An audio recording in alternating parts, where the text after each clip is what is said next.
श्री हरिवंश साथियों, आज हम सब सॉल्व करने वाले हैं कलाम एकेडमी द्वारा आयोजित लिपिक ग्रेड सेकंड यानी एलडीसी के जो है माइनर टेस्ट आज से शुरू हो चुका है। इसका जो पेपर 1 है ये और पेपर 2 दो होते हैं। ठीक है, पेपर 1 का सॉल्यूशन आज हम करने वाले हैं और उसके बाद हम करेंगे पेपर 2 का सॉल्यूशन। ठीक है, बिना किसी देरी के सबसे पहले शुरू करते हैं क्वेश्चन नंबर 1 से। सबसे पहला जो प्रश्न है, ये पहला प्रश्न है, निम्न में से फेंटा क्या है? आदिवासी पुरुषों के सिर का वस्त्र, भील पुरुषों का साफा, भील पुरुषों की धोती, आदिवासी महिलाओं की ओढ़नी का एक प्रकार। तो क्वेश्चन नंबर 1 का राइट आंसर है ऑप्शन नंबर 2, भील पुरुषों का साफा। अगला है क्वेश्चन नंबर 2, राजस्थानी लोक संस्कृति में दामनी क्या है? ये जो दामनी है ये क्या है? विवाह की एक रस्म, मारवाड़ी स्त्रियों की ओढ़नी, मेवाड़ की पगड़ी का एक प्रकार, महिलाओं के गले का आभूषण। क्वेश्चन नंबर 2 का राइट आंसर है ऑप्शन नंबर 2, मारवाड़ स्त्रियों की ओढ़नी। ये जो राइट आंसर है इन्होंने माने हैं वही मैं आपको बता रहा हूँ। अगला है क्वेश्चन नंबर 3, पगड़ी के संदर्भ में सही सुमेलित नहीं है।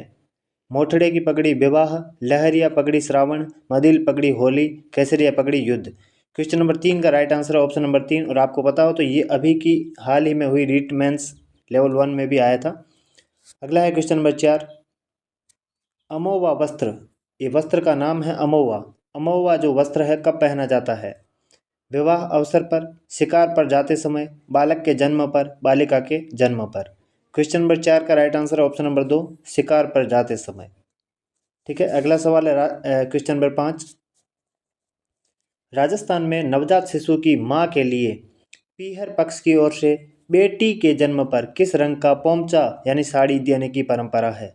पीला, गुलाबी, हरा, केसरिया। क्वेश्चन नंबर 5 का राइट आंसर है ऑप्शन नंबर 2, गुलाबी। अगला है क्वेश्चन नंबर 6, एक सेकेंड। अगला है क्वेश्चन नंबर 6, मारू थारे देश में निपजे तीन रतन, एक ढोला, दूजी मरवण, तीजो कसुमल रंग। ये कसुमल को अंडरलाइन किया हुआ है। राजस्थानी वेशभूषा के लिए प्रयुक्त रेखांकित शब्द किस रंग को संदर्भित करता है? कसुमल से तात्पर्य क्या है? लाल, पीला, गुलाबी, हरा। क्वेश्चन नंबर 6 का राइट आंसर यहाँ पे रहने वाला है ऑप्शन नंबर 1, लाल। अगला है क्वेश्चन नंबर 7, निम्न में से आभूषण व अंग का कौन सा युग्म सही सुमेलित है? मतलब आपको राइट बताना है। नौगरी हाथ, रमझोल कमर, बेसर कान, लटकन नाक। क्वेश्चन नंबर 7 का राइट आंसर है ऑप्शन नंबर 1। अगला है क्वेश्चन नंबर 8। ठीक है, सूची 1 को सूची 2 के साथ आपको सुमेलित करना है और इसके नीचे ऑप्शन नीचे दिए हुए। ठीक है, गेडी, सिर, टोटी, नाक, चौप, हाथ, आरसी, कान। मतलब ये सामने लिखे हुए, आपको इनमें बताना है कि ये कौन सा कहाँ पहना जाता है। ठीक है, तो क्वेश्चन नंबर 8 में देखो क्या राइट आंसर होगा। क्वेश्चन नंबर 8 में ये जो गेडी है ये सिर पे ही पहना जाता है, और जो टोटी है ये कान में, चोप नाक में, और आरसी हाथ में। ठीक है, ऑप्शन नंबर 2 उसका राइट आंसर है। अगला है क्वेश्चन नंबर 9,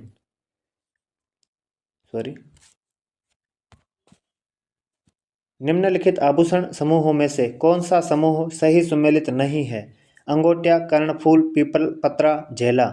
दूसरा है तिमणिया, तुलसी, बजट्टी, हालरो। तीसरा है कंगन, नोगरी, गजरा, नेवरी।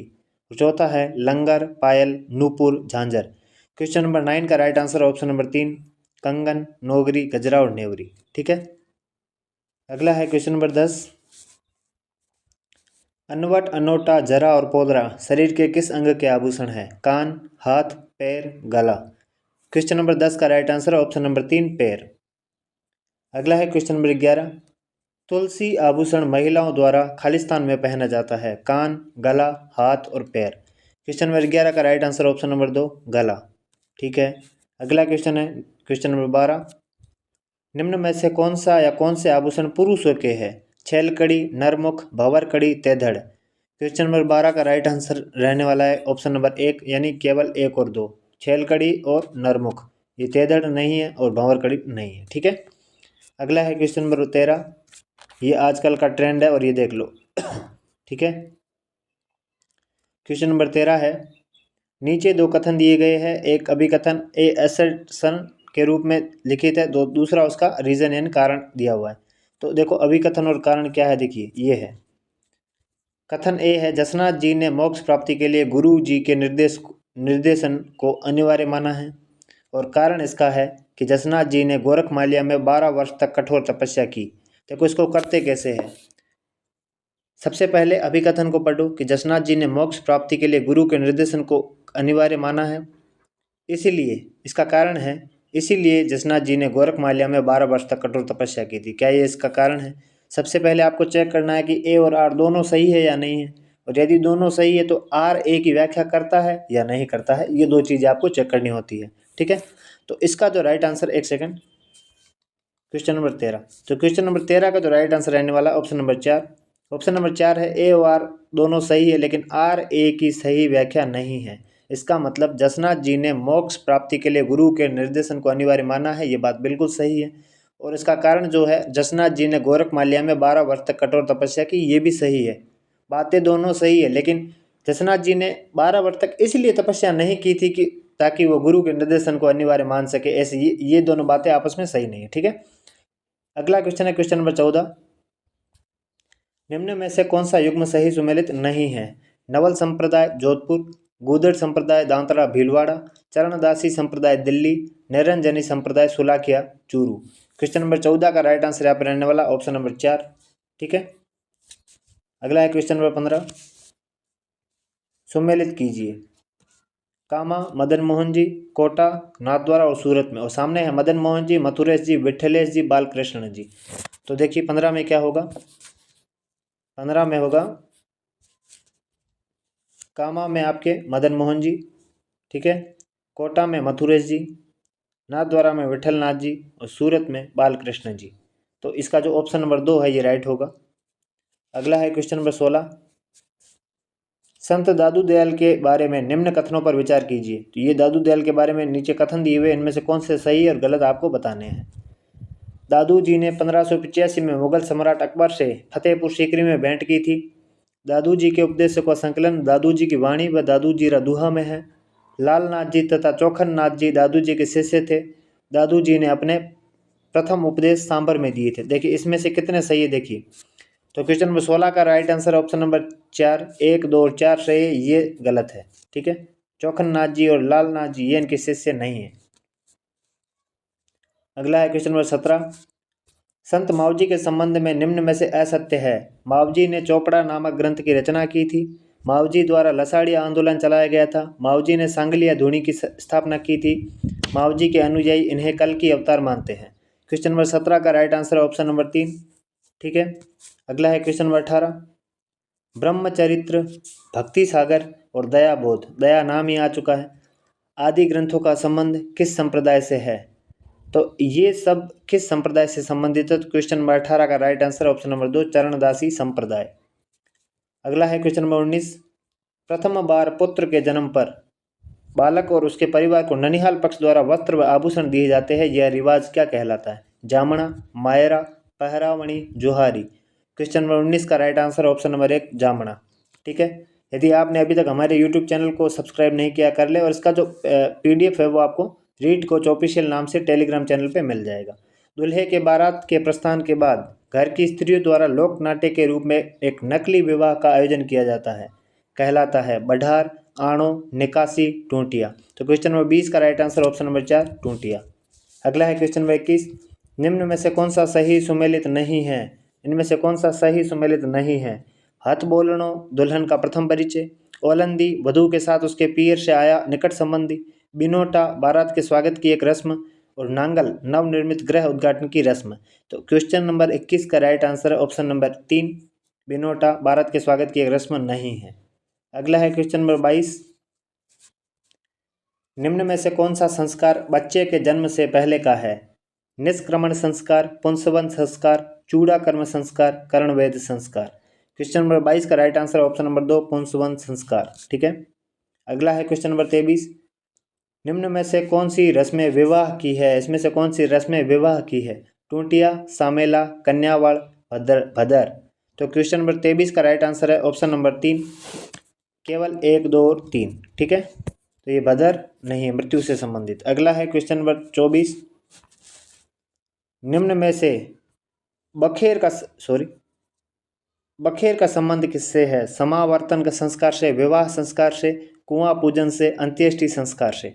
क्वेश्चन नंबर 24 का राइट आंसर यहाँ पे रहने वाला ऑप्शन नंबर 4 अंत्येष्टि संस्कार से। अगला है क्वेश्चन नंबर 25, महावीर चक्र से सम्मानित होने वाले प्रथम राजस्थानी कौन थे? पीरू सिंह, चूनाराम फागेड़िया, शैतान सिंह, वीरेंद्र सिंह।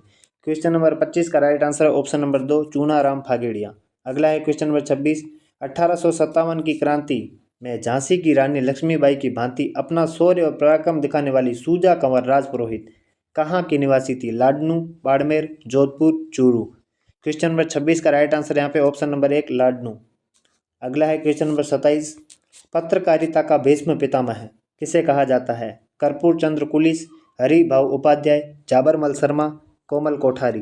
क्वेश्चन नंबर 27 का right answer option number 3 Jabarmal Sharma.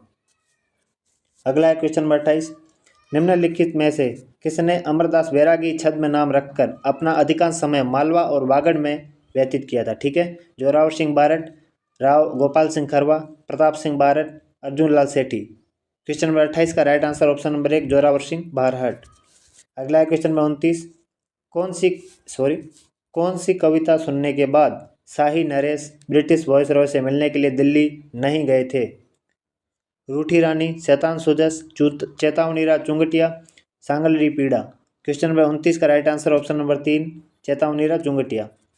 अगला है क्वेश्चन नंबर 30, ब्यावर में सनातन धर्म विद्यालय के संस्थापक स्वतंत्रता सेनानी थे? केसरी सिंह बारहट, रामनारायण चौधरी, हरिभाई किंकर, दामोदर दास राठी। क्वेश्चन नंबर 30 का right answer option number 4 Damodar Das Rathi. अगला है क्वेश्चन नंबर 31, अमरचंद बांठिया को 1857 के स्वतंत्रता संग्राम में ब्रिटिश शासन द्वारा सर्वप्रथम फांसी दी गई थी। उनका संबंध राजस्थान के किस स्थान से था? बीकानेर, जोधपुर, जैसलमेर और बाड़मेर। क्वेश्चन नंबर 31 का राइट आंसर यहाँ पे ऑप्शन नंबर 1 बीकानेर। ठीक है, अगला है क्वेश्चन नंबर 32, राजस्थान में स्थित बालू का स्तूपों के संदर्भ में निम्न पर विचार कीजिए। ठीक है, राज्य के सूरतगढ़ क्षेत्र, सूरतगढ़, श्रीगंगानगर, पोखरण व मोहनगढ़, जैसलमेर में तारा बालू का स्तूप पाए जाते हैं। और दूसरा है सीफ अनुप्रस्थ बालू का स्तूप का उदाहरण है। इनमें से कौन से सत्य है ये आपको बताने हैं। तो कौन सा सत्य है? 32 का राइट आंसर ऑप्शन नंबर 1 केवल ए सत्य है। ठीक है, अगला है 33, निम्नलिखित में से ब्यावर स्थित दर्रे है? ब्यावर में कौन से है? कचबाली दर्रा, शिवपुरा दर्रा, परवेरिया दर्रा और झीलवाड़ा दर्रा। तो क्वेश्चन नंबर 33 का राइट आंसर है ऑप्शन नंबर 4 केवल ए बी सी, मतलब ए बी सी है लेकिन ये डी वाला झीलवाड़ा वाला नहीं है। अगला है क्वेश्चन नंबर 34, राजस्थान स्थित पूर्व मैदान के संदर्भ में असत्य कथन है। इनमें से असत्य कौन सा है? विंध्यन पठार इस प्रदेश की दक्षिणी पूर्वी सीमा पर स्थित है। देवगढ़ का पीडमांट मैदान इस प्रदेश का अभिन्न अंग है। यह राजस्थान में सर्वाधिक उत्खात स्थलाकृति पाया जाने वाला प्रदेश है।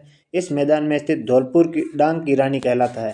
तो आपको इनमें से बताना है। 34 का राइट आंसर यहाँ पे रहने वाला है ऑप्शन नंबर 4। तो ऑप्शन नंबर 4 इसका राइट आंसर है। अगला है क्वेश्चन नंबर 35,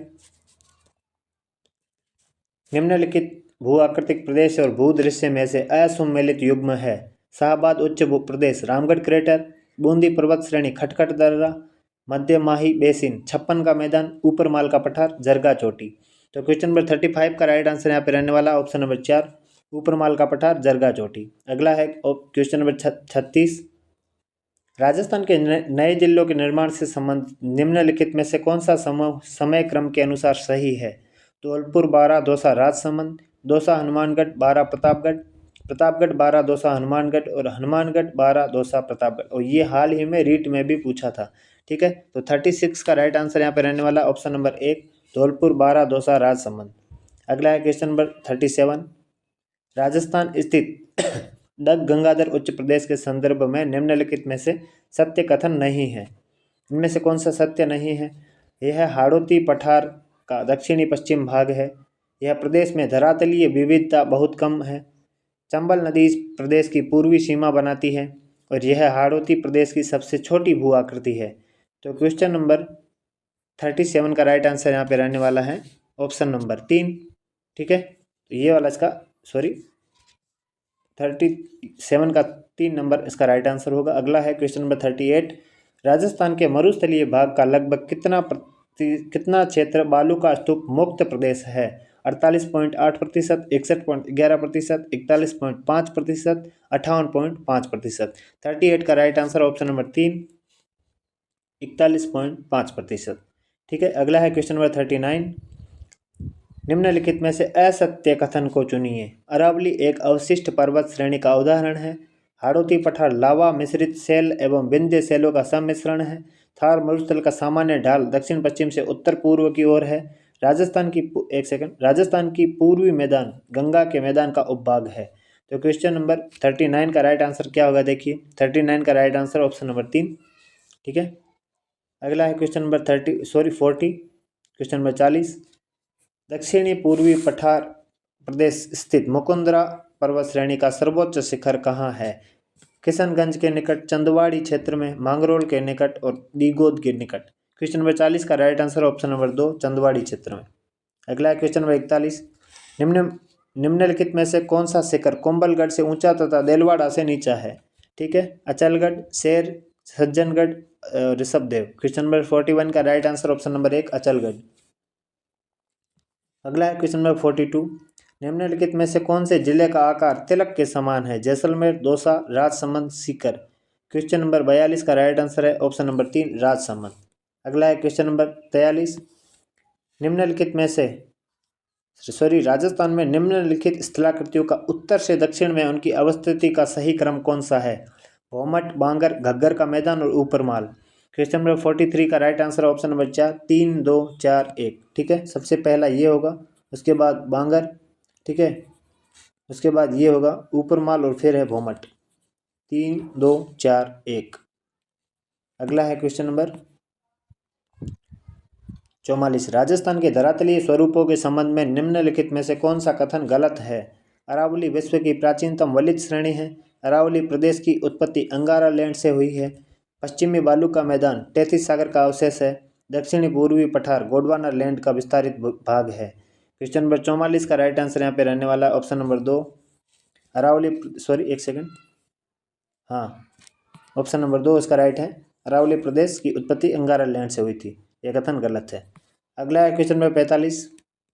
मालपुरा करौली का मैदान किस नदी बेसिन का भाग है? Yamuna basin, Luni basin, Chambal basin और बनास बेसिन। क्वेश्चन नंबर 45 का राइट आंसर यहाँ पे रहने वाला ऑप्शन नंबर 4, बनास बेसिन। अगला है क्वेश्चन नंबर 46। क्वेश्चन नंबर 46 है, निम्न में से पूर्व के मैदान से संबंधित असत्य कथन है। तो आपको पूर्व के मैदान से संबंधित असत्य कथन बताना है। यह प्रदेश भू आकृतिक रूप से विविधता युक्त है। इस प्रदेश के बनास बाणगंगा बेसिन के उत्तरी भाग को मेवाड़ का मैदान कहते हैं। इस प्रदेश को प्रतापगढ़ बांसवाड़ा में 56 के मैदान के नाम से जाना जाता है और इस मैदान में प्रवाहित होने वाली प्रमुख नदियाँ बनास, बाणगंगा, माही, सोम, जाखम व चंबल है। तो इसमें देखो क्वेश्चन नंबर 46 का राइट आंसर क्या रहने वाला है? 46 का राइट आंसर है ऑप्शन नंबर 2। ठीक है, अगला है क्वेश्चन नंबर 47। निम्नलिखित पठारों के पश्चिम से पूर्व की ओर व्यवस्थित क्रम की पहचान कर सही उत्तर का चयन कीजिए। आबू, भोराट, लसाड़िया, ऊपरमाल, हाड़ौती। हाड़ौती, ऊपरमाल, लसाड़िया, भोराट, आबू। ऊपरमाल, हाड़ौती, भोराट, लसाड़िया, आबू और आबू, ऊपरमाल, भोराट, लसाड़िया, हाड़ौती। क्वेश्चन नंबर 47 का राइट आंसर है ऑप्शन नंबर 1, आबू, फिर भोराट, फिर लसाड़िया, फिर ऊपरमाल, फिर हाड़ौती। ठीक है, अगला है क्वेश्चन नंबर 48। राजस्थान के बाप पोल्टर्स की शैलें निम्नलिखित में से किस भूगर्भिक काल की है? कैम्ब्रियन व आर्डोविशियन काल, कार्बोनिफेरस व पर्मियन काल, ओलिगोसिन व मायोसिन काल, जुरासिक व इयोसिन काल। 48 का राइट आंसर यहाँ पे रहने वाला ऑप्शन नंबर 2, कार्बोनिफेरस व पर्मियन काल।